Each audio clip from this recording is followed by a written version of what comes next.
നമസ്കാരം. പ്രാദേശിക വാർത്തകൾ വായിക്കുന്നത് ഹക്കിം കൂട്ടായി. പ്രധാന വാർത്തകൾ.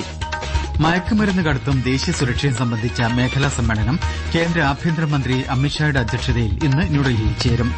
കേന്ദ്രമന്ത്രി ജിതേന്ദ്ര റാം മാഞ്ചി ഇന്ന് കൊച്ചിയിലെ കയർബോർഡ് ആസ്ഥാനം സന്ദർശിക്കും. ഭാവഗായകൻ പി ജയചന്ദ്രന് സംഗീത കേരളത്തിന്റെ ആദരാഞ്ജലി. സംസ്കാരം വൈകിട്ട് ഔദ്യോഗിക ബഹുമതികളോടെ പറവൂർ ചേന്ദമംഗലത്ത്. എരുമേലിയിൽ അമ്പലപ്പുഴ ആലങ്ങാട് സംഘങ്ങളുടെ പേട്ടതുള്ളൽ ഇന്ന്. വൃത്തിയും സുരക്ഷയും ഉറപ്പാക്കിയതിന് കണ്ണൂർ ചാൽ ബീച്ചിന് അന്താരാഷ്ട്ര അംഗീകാരം. ISL ഫുട്ബോളിൽ പഞ്ചാബ് നോർത്ത് ഈസ്റ്റ് യുണൈറ്റഡ് മത്സരം സമനിലയിൽ. വാർത്തകൾ വിശദമായി. മയക്കുമരുന്ന് കടത്തും ദേശീയ സുരക്ഷയും സംബന്ധിച്ച മേഖലാ സമ്മേളനം കേന്ദ്ര ആഭ്യന്തരമന്ത്രി അമിത്ഷായുടെ അധ്യക്ഷതയിൽ ഇന്ന് ന്യൂഡൽഹിയിൽ ചേരും. നാർക്കോട്ടിക് കൺട്രോൾ ബ്യൂറോയാണ് സമ്മേളനം സംഘടിപ്പിക്കുന്നത്. ന്യൂസ് ഡെസ്കിൽ നിന്ന് കൂടുതൽ വിവരങ്ങൾ. ഉത്തരേന്ത്യയിലെ 8 സംസ്ഥാനങ്ങളിലും കേന്ദ്രഭരണ പ്രദേശങ്ങളിലും പ്രത്യേക ശ്രദ്ധ കേന്ദ്രീകരിച്ച് മയക്കുമരുന്ന് കടത്തിന്റെ വർദ്ധിച്ചുവരുന്ന ആശങ്കയും ദേശീയ സുരക്ഷയിൽ അതിന്റെ സ്വാധീനവും പരിഹരിക്കാൻ ലക്ഷ്യമിട്ടാണ് സമ്മേളനം. ചടങ്ങിൽ മയക്കുമരുന്ന് നിർമ്മാർജ്ജന പക്ഷാചരണവും NCBയുടെ ഭോപ്പാൽ സോണൽ യൂണിറ്റിന്റെ പുതിയ ഓഫീസ് സമുച്ചയത്തിന്റെ ഉദ്ഘാടനവും അമിത്ഷാ നിർവഹിക്കും. എല്ലാ സംസ്ഥാനങ്ങളിലേക്കും കേന്ദ്രഭരണ പ്രദേശങ്ങളിലേക്കും മാനസ് 2 ഹെൽപ്പ് ലൈൻ വ്യാപിപ്പിക്കുന്നതും അദ്ദേഹം ഉദ്ഘാടനം ചെയ്യും. ഇന്നു മുതൽ ഈ മാസം 25 വരെ സംഘടിപ്പിക്കുന്ന മയക്കുമരുന്ന് നിർമ്മാർജ്ജന പക്ഷാചരണത്തിൽ രാജ്യാന്തര വിപണിയിൽ 2411 കോടി രൂപ വിലമതിക്കുന്ന പിടിച്ചെടുത്ത 44,792 കിലോഗ്രാം മയക്കുമരുന്നുകൾ നശിപ്പിക്കും. National narcotic help line Manas പോർട്ടലിൽ നിന്ന് തത്സമയ വിവരങ്ങൾ സംസ്ഥാനങ്ങളുടെയും കേന്ദ്രഭരണ പ്രദേശങ്ങളുടെയും ആന്റി നാർക്കോട്ടിക് ടാസ്ക് ഫോഴ്സുമായി പങ്കുവയ്ക്കുന്നതിലും മയക്കുമരുന്ന് കടത്ത് തടയുന്നതിലെ സംസ്ഥാനങ്ങളുടെ പുരോഗതി വിലയിരുത്തുന്നതിലും സമ്മേളനം ശ്രദ്ധ കേന്ദ്രീകരിക്കും. നാർക്കോട്ടിക് ഏകോപന സംവിധാനത്തിന്റെ ഫലപ്രാപ്തിയും സമ്മേളനം വിലയിരുത്തും. 2047ഓടെ ലഹരി വിമുക്ത ഇന്ത്യ കൈവരിക്കാൻ ത്രിതല തന്ത്രമാണ് ആഭ്യന്തര മന്ത്രാലയം നടപ്പാക്കുന്നത്. ദേശീയ യുവജന ദിനത്തോടനുബന്ധിച്ച് നാളെ ന്യൂഡൽഹിയിലെ ഭാരത് മണ്ഡപത്തിൽ നടക്കുന്ന വികസിത് ഭാരത് യങ് ലീഡേഴ്സ് ഡയലോഗിൽ പ്രധാനമന്ത്രി നരേന്ദ്രമോദി പങ്കെടുക്കും. പ്രമുഖ ആത്മീയ നേതാവും ഇന്ത്യയുടെ യൂത്ത് ഐക്കണുമായ സ്വാമി വിവേകാനന്ദന്റെ ജന്മദിനമാണ് ദേശീയ യുവജന ദിനമായി ആഘോഷിക്കുന്നത്. ഡയലോഗിൽ കേരളത്തിൽ നിന്ന് 39 പേർ ഉൾപ്പെടെ രാജ്യത്തിന്റെ വിവിധ ഭാഗങ്ങളിൽ നിന്നായി തെരഞ്ഞെടുത്ത 3000 യുവ നേതാക്കളുമായി മോദി സംവദിക്കും. ഇവർ 10 വിഷയങ്ങളിൽ എഴുതിയ മികച്ച ലേഖനങ്ങളുടെ സമാഹാരവും പ്രധാനമന്ത്രി പ്രകാശനം ചെയ്യും. കേന്ദ്ര സൂക്ഷ്മ ചെറുകിട ഇടത്തരം വ്യവസായ മന്ത്രി ജിതേന്ദ്ര റാം മാഞ്ചി ഇന്ന് കൊച്ചിയിലെ കയർബോർഡ് ആസ്ഥാനം സന്ദർശിക്കും. അരൂർ, ചേർത്തല എന്നിവിടങ്ങളിലെ കയർ ഉൽപാദന കേന്ദ്രങ്ങളും കേന്ദ്രമന്ത്രി സന്ദർശിക്കും. ഇന്ത്യയുടെ പ്രത്യേക സാമ്പത്തിക മേഖലയിലെ ധാതു ബ്ലോക്കുകളുടെ ആദ്യഘട്ട ലേലവുമായി ബന്ധപ്പെട്ട് കേന്ദ്ര മൈൻസ് മന്ത്രാലയം ഇന്ന് കൊച്ചിയിൽ റോഡ് ഷോ സംഘടിപ്പിക്കും. പ്രത്യേക സാമ്പത്തിക മേഖലയിലെ സമുദ്ര പ്രദേശത്തെ ധാതുക്കൾ കണ്ടെത്തി അവ പ്രയോജനപ്പെടുത്തുന്നതിന് അവസരമാണ് മന്ത്രാലയം മുന്നോട്ട് വയ്ക്കുന്നത്. ആദ്യഘട്ട ലേലത്തിൽ അറബിക്കടലിലെയും ആൻഡമാൻ കടലിലെയും 13 ബ്ലോക്കുകളാണ് ഉൾപ്പെടുത്തിയിരിക്കുന്നത്. സംസ്ഥാന തീരത്തിന് സമീപത്തെ കടൽ മേഖലയിലെ 3 ബ്ലോക്കുകളും ഇതിൽപ്പെടും. ചടങ്ങിൽ മൈൻസ് മന്ത്രാലയം സെക്രട്ടറി VL കാന്തറാവു ഉൾപ്പെടെ പങ്കെടുക്കും. അന്തരിച്ച ഭാവഗായകൻ പി ജയചന്ദ്രന് സംഗീത കേരളത്തിന്റെ ആദരാഞ്ജലി. ഔദ്യോഗിക ബഹുമതികളോടെ എറണാകുളം ജില്ലയിലെ പറവൂർ ചേന്ദമംഗലത്ത് പാല്യം തറവാട്ടിൽ വൈകിട്ട് ഭൌതികദേഹം സംസ്കരിക്കും. ഭൌതിക ശരീരം രാവിലെ തൃശൂർ പൂങ്കുന്നത്ത് നിന്ന് പറവൂർ ചേന്ദമംഗലത്ത് എത്തിക്കും. രാവിലെ ഇരിങ്ങാലക്കുട നാഷണൽ ഹയർ സെക്കൻഡറി സ്കൂളിൽ പൊതുദർശനത്തിന് വെച്ച ശേഷമായിരിക്കും പറവൂരിലേക്ക് കൊണ്ടുപോവുക. ഇടുക്കി കട്ടമുടിക്കുടി പാടശേഖരത്തിൽ വിളഞ്ഞ നെല്ല് കുഞ്ചിപ്പെട്ടി അരി എന്ന ബ്രാൻഡിൽ നാടിന് സമർപ്പിച്ചു. ബ്രാൻഡ് ചെയ്ത അരിയുടെ ആദ്യ പാക്കറ്റ് മന്ത്രി OR കേളു പാടശേഖര സമിതി പ്രതിനിധികളിൽ നിന്നും തട്ടേക്കാട് ഫോറസ്റ്റ് ഗസ്റ്റ് ഹൌസിൽ ഏറ്റുവാങ്ങി. അരിയുടെ ലോഗോയും പ്രകാശനം ചെയ്തു. നെല്ല് വ്യാവസായികാടിസ്ഥാനത്തിൽ സംസ്കരിക്കുന്നതിന് സംവിധാനങ്ങൾ ഒരുക്കുന്നതിന് പട്ടികവർഗ വികസന വകുപ്പ് ഉടൻ പദ്ധതി ആരംഭിക്കും. 2 മാസത്തിനകം അരി വിപണിയിൽ ലഭ്യമാകും. കൊല്ലത്ത് സമാപിച്ച കുടുംബശ്രീ 6ാമത് സംസ്ഥാനതല ബഡ്സ് കലോത്സവം തില്ലാനയിൽ വയനാട് ജില്ല 2ാം തവണയും ചാമ്പ്യന്മാരായി. 47 പോയിന്റാണ് ജില്ലയ്ക്ക് ലഭിച്ചത്. 27 പോയിന്റുമായി തൃശൂർ 2ഉം 25 പോയിന്റ് നേടി തിരുവനന്തപുരം 3ഉം സ്ഥാനങ്ങളിലെത്തി. വയനാട് ജില്ലയ്ക്ക് ട്രോഫിയും 5 ലക്ഷം രൂപയും, തൃശൂരിന് ട്രോഫിയും 3 ലക്ഷം രൂപയും, തിരുവനന്തപുരത്തിന് ട്രോഫിയും 2 ലക്ഷം രൂപയും സമാപന സമ്മേളനം ഉദ്ഘാടനം ചെയ്ത മന്ത്രി ജെ ചിഞ്ചുറാണി സമ്മാനിച്ചു. മികച്ച ബഡ്സ് ഉൽപ്പന്ന സ്റ്റാളുകളുടെ വിഭാഗത്തിൽ 1ാം സ്ഥാനം നേടിയ തിരുവനന്തപുരത്തിനും 2ാമതെത്തിയ പത്തനംതിട്ടയ്ക്കും 3ാം സ്ഥാനം നേടിയ ഇടുക്കി ജില്ലയ്ക്കും പുരസ്കാരങ്ങളും ചടങ്ങിൽ വിതരണം ചെയ്തു. വിവിധ മത്സരങ്ങളിൽ വിജയികളായവർക്ക് പുരസ്കാരവും സമ്മാനിച്ചു. നിലമ്പൂർ MLA PV അൻവർ തൃണമൂൽ കോൺഗ്രസിൽ ചേർന്നു. കൊൽക്കത്തയിൽ തൃണമൂൽ കോൺഗ്രസ് ആസ്ഥാനത്ത് നടന്ന ചടങ്ങിൽ TMC ദേശീയ ജനറൽ സെക്രട്ടറി അഭിഷേക് ബാനർജി അൻവറിന് അംഗത്വം നൽകി. തൃണമൂൽ കോൺഗ്രസിന്റെ കേരള കോർഡിനേറ്ററായി അൻവറിനെ നിയമിച്ചു.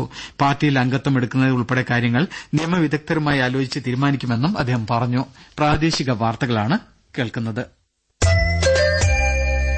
ആകാശവാണി കോഴിക്കോട് പ്രാദേശിക വാർത്താ വിഭാഗത്തിൽ casual news editor, casual news reader cum translator പാനലുകളിലേക്ക് അപേക്ഷ ക്ഷണിച്ചു. അപേക്ഷകർ കോഴിക്കോട്ടോ സമീപ പ്രദേശങ്ങളിലോ താമസിക്കുന്നവരായിരിക്കണം. പ്രായം 21നും 50നും മധ്യേ. കോഴിക്കോട്ട് നടത്തുന്ന എഴുത്തു പരീക്ഷയുടെയും ഇന്റർവ്യൂവിന്റെയും അടിസ്ഥാനത്തിലായിരിക്കും ഇരു പാനലുകളിലേക്കും തെരഞ്ഞെടുപ്പ്. ന്യൂസ് റീഡർ കം ട്രാൻസ്ലേറ്റർ പാനലിലേക്ക് ശബ്ദ പരിശോധനയുമുണ്ടാകും. യോഗ്യത, അപേക്ഷാ ഫീ, അപേക്ഷിക്കേണ്ട രീതി എന്നിവ സംബന്ധിച്ച് കൂടുതൽ വിവരങ്ങൾ Akashvani news services division website www.newsonair.gov.in ൽ വാക്കൻസീസ് വിഭാഗത്തിൽ ലഭ്യമാണ്. പൂരിപ്പിച്ച അപേക്ഷകൾ the head of office, Akashvani, beach road, Kozhikode 673032 എന്ന വിലാസത്തിൽ ജനുവരി 15 വൈകിട്ട് 6 മണിക്കകം ലഭിക്കണം. കൂടുതൽ വിവരങ്ങൾക്ക് 0495236626 എന്ന നമ്പറിൽ പ്രവൃത്തി ദിവസങ്ങളിൽ രാവിലെ 10നും ഉച്ചയ്ക്ക് 2നും ഇടയിൽ ബന്ധപ്പെടാവുന്നതാണ്. ശബരിമല തീർത്ഥാടനത്തിലെ പ്രധാന ഇടത്താവളമായ എരുമേലിയിൽ മകരവിളക്ക് തീർത്ഥാടന കാലത്തെ പ്രധാന ആചാരമായ അമ്പലപ്പുഴ ആലങ്ങാട് സംഘങ്ങളുടെ പേട്ടതുള്ളൽ ഇന്ന്. ഉച്ചയോടെ എരുമേലി ശ്രീ ധർമ്മശാസ്ത്ര ക്ഷേത്രത്തിൽ നിന്ന് അമ്പലപ്പുഴ സംഘത്തിന്റെ പേട്ടതുള്ളൽ പുറപ്പെടും. വാവരുപള്ളി എന്നറിയപ്പെടുന്ന നയനാർ പള്ളിയിൽ സ്വീകരണം ഏറ്റുവാങ്ങി വാവരുടെ പ്രതിനിധിയോടൊപ്പം സംഘം പേട്ട ശാസ്താ ക്ഷേത്രത്തിലേക്ക് നീങ്ങും. ഉച്ചകഴിഞ്ഞാണ് ആലങ്ങാട് സംഘത്തിന്റെ പേട്ടതുള്ളൽ. ഇന്നലെ എരുമേലിയിലെത്തിയ അമ്പലപ്പുഴ ആലങ്ങാട് സംഘങ്ങൾ മഹല്ല് മുസ്ലിം ജമാഅത്തിന്റെ സൌഹൃദ സംഗമത്തിൽ പങ്കെടുത്തു. തുടർന്ന് നയനാർ പള്ളി അങ്കണത്തിൽ നിന്ന് പുറപ്പെട്ട ചന്ദനക്കുട ഘോഷയാത്രയ്ക്ക് ക്ഷേത്രങ്ങളിൽ സ്വീകരണം നൽകി. സംസ്ഥാന ഹജ്ജ് കമ്മിറ്റി മുഖേന അപേക്ഷിച്ച് നറുക്കെടുപ്പിലൂടെ വെയിറ്റിംഗ് ലിസ്റ്റിൽ ഉൾപ്പെട്ട ക്രമനമ്പർ 1712 മുതൽ 2208 വരെ അപേക്ഷകർക്ക് കൂടി ഹജ്ജിന് അവസരം ലഭിച്ചു. ഈ മാസം 23-നകം ആദ്യ ഗഡുവും രണ്ടാം ഗഡുവും അടയ്ക്കണമെന്ന് സംസ്ഥാന ഹജ്ജ് കമ്മിറ്റി അറിയിച്ചു. പരിസ്ഥിതി സൌഹൃദ ഇടപെടലുകളിലൂടെ വൃത്തിയും സുരക്ഷയും ഉറപ്പാക്കിയതിന് കണ്ണൂർ അഴീക്കോട് ഗ്രാമപഞ്ചായത്തിലെ ചാൽ ബീച്ചിന് അന്താരാഷ്ട്ര അംഗീകാരമായ ബ്ലൂ ഫ്ളാഗ് പദവി. രാജ്യത്തെ 13 ബീച്ചുകൾക്കാണ് ഈ വർഷം ബ്ലൂ ഫ്ളാഗ് ലഭിച്ചത്. വിശദാംശങ്ങളുമായി ആകാശവാണി ജില്ലാ പ്രതിനിധി കെ ഒ ശശിധരൻ.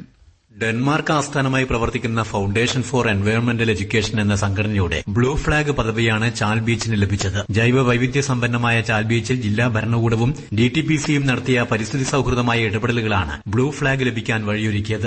സോഷ്യൽ ഫോറസ്ട്രിയുടെ സഹകരണത്തോടെ ബീച്ചിൽ ആരംഭിച്ച ബട്ടർഫ്ലൈ പാർക്ക്, കടലാമ പ്രജനന കേന്ദ്രം, പ്ലാസ്റ്റിക് നിർമ്മാർജ്ജനത്തിനായി നടത്തിയ പ്രവർത്തനങ്ങൾ, വാട്ടർ ATM എന്നിവയും ഹെർബൽ ഗാർഡനും ചാൽ ബീച്ചിനെ ആകർഷകമാക്കുന്ന ഘടകങ്ങളാണ്. ബീച്ചിലെ പ്രധാന കവാടത്തിന് ഇരുവശത്തും 150 മീറ്റർ വീതം സുരക്ഷിത നീന്തൽ മേഖലയാണ്. അഹമ്മദാബാദിൽ നടന്ന അന്താരാഷ്ട്ര കോൺഫറൻസിൽ DTPC beach manager PR Sarath Kumar blue flag ഏറ്റുവാങ്ങി. ISL ഫുട്ബോളിൽ Punjab FC north east united FC മത്സരം സമനിലയിൽ അവസാനിച്ചു. ഇരു ടീമുകളും ഓരോ ഗോൾ നേടി. ഇന്ന് 2 മത്സരങ്ങളുണ്ട്. ആദ്യ മത്സരത്തിൽ വൈകിട്ട് 5-ന് ബംഗളൂരുവിൽ ബംഗളൂരു FC മുഹമ്മദൻ SCയെ നേരിടും. രാത്രി 7:30-ന് ഗുവാഹത്തിയിൽ മോഹൻ ബഗാൻ ഈസ്റ്റ് ബംഗാളുമായി ഏറ്റുമുട്ടും. കൊലാലംപൂരിൽ മലേഷ്യൻ ഓപ്പൺ ബാഡ്മിന്റൺ പുരുഷ ഡബിൾസ് സെമിഫൈനലിൽ ഇന്ത്യയുടെ സാത്വിക് സായിരാജ് രാഗിറെഡ്ഡി ചിരാഗ് ഷെട്ടി സഖ്യം ദക്ഷിണ കൊറിയയുടെ സിയോ സിംഗ്യുജെ കിം വൺ ഹോ സഖ്യത്തെ നേരിടും. ഇന്ത്യൻ സമയം ഉച്ചയ്ക്ക് 1:40-നാണ് മത്സരം. ക്വാർട്ടറിൽ മലേഷ്യൻ സഖ്യത്തെയാണ് ഇരുവരും തോൽപ്പിച്ചത്. ദേശീയപാതയിൽ കണ്ണൂർ തളാപ്പ് മക്കാനിക്ക് സമീപം ബൈക്ക് അപകടത്തിൽ 28-കാരൻ മരിച്ചു. പറശ്ശിനിക്കടവ് നാണിച്ചേരി സ്വദേശി രാഹുലാണ് മരിച്ചത്. ഇന്നലെ അർദ്ധരാത്രിയോടെയായിരുന്നു അപകടം. സംസ്ഥാനത്തെ ഗ്രാമപഞ്ചായത്ത്, മുനിസിപ്പാലിറ്റി കോർപ്പറേഷനുകളിലെ കരട് വാർഡ് വിഭജന നിർദ്ദേശങ്ങൾ സംബന്ധിച്ച പരാതികളിൽ ജില്ലാതല ഹിയറിംഗ് അടുത്ത വ്യാഴാഴ്ച ആരംഭിക്കുമെന്ന് ഡീലിമിറ്റേഷൻ കമ്മീഷൻ ചെയർമാൻ കൂടിയായ സംസ്ഥാന തെരഞ്ഞെടുപ്പ് കമ്മീഷണർ എ ഷാജഹാൻ അറിയിച്ചു. അടുത്ത മാസം 22 വരെയാണ് ഹിയറിംഗ്. വ്യാഴാഴ്ച പത്തനംതിട്ടയിലാണ് ആദ്യ ഹിയറിംഗ് എന്നും അദ്ദേഹം പറഞ്ഞു. കാഴ്ചയില്ലാത്തവരുടെ ശാക്തീകരണം ലക്ഷ്യമിട്ട് കേരള ഫെഡറേഷൻ ഓഫ് ദ ബ്ലൈൻഡിന്റെ 55ാമത് സംസ്ഥാന സമ്മേളനം ഇന്ന് കാസർകോട് ആരംഭിക്കും. 2 ദിവസത്തെ സമ്മേളനത്തിൽ സംസ്ഥാനത്തിന്റെ വിവിധ ഭാഗങ്ങളിൽ നിന്നായി 1200ഓളം അംഗങ്ങൾ പങ്കെടുക്കും.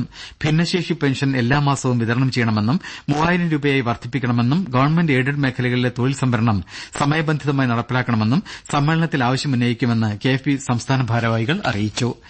പാലക്കാട് ശ്രീകൃഷ്ണപുരത്ത് ഓടിക്കൊണ്ടിരുന്ന സ്വകാര്യ ബസ് തീപിടിച്ച് കത്തിനശിച്ചു. യാത്രക്കാർ പരിക്കേൽക്കാതെ രക്ഷപ്പെട്ടു. കോഴിക്കോട് നിന്ന് ചെന്നൈയിലേക്ക് പോവുകയായിരുന്ന ബസ്സിനാണ് ഇന്നലെ രാത്രി 9 മണിയോടെ തീപിടിച്ചത്. പ്രധാന വാർത്തകൾ വീണ്ടും. മയക്കുമരുന്ന് കടത്തും ദേശീയ സുരക്ഷയും സംബന്ധിച്ച മേഖലാ സമ്മേളനം കേന്ദ്ര ആഭ്യന്തരമന്ത്രി അമിത്ഷായുടെ അധ്യക്ഷതയിൽ ഇന്ന് ന്യൂഡൽഹിയിൽ ചേരും.